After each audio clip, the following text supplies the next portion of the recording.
A few concluding thoughts in front of this big old oak tree. First of three is that as I become more familiar with more species and how well they do in different locations, more opportunities emerge to plant in places that I previously thought were either full of trees or unplantable.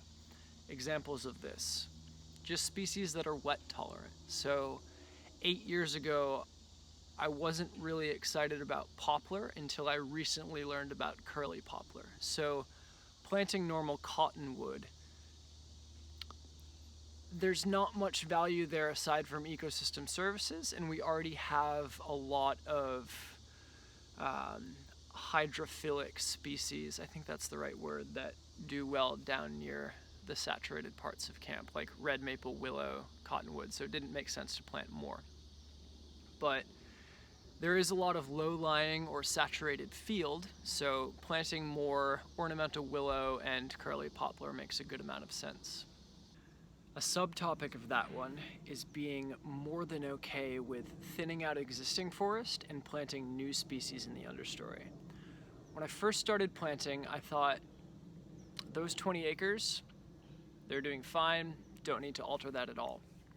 But as I learned more about forest ecology and how forests succeed, how succession works, and all the different niches of the different species, it became apparent that chainsaws could actually do good.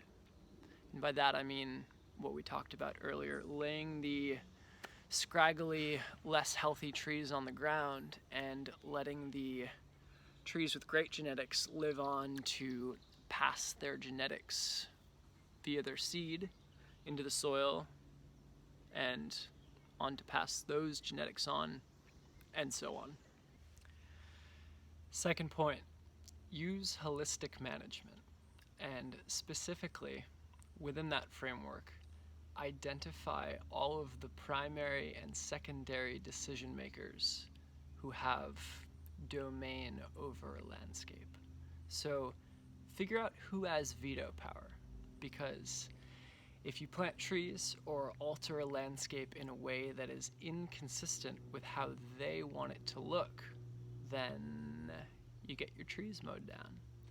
And involving everyone and inviting people to express how they want their landscape to express itself creates buy-in.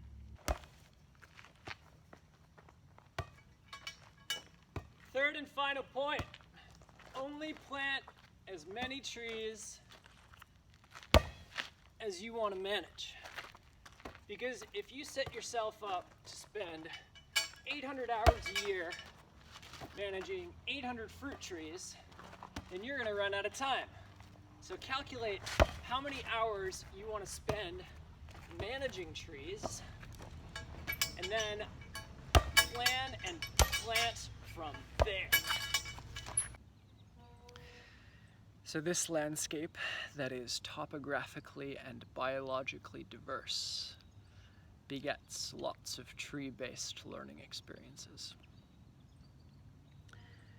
For the time being, I'm on to bigger pastures in a very literal sense, to plant trees that work for other folks and their landscapes.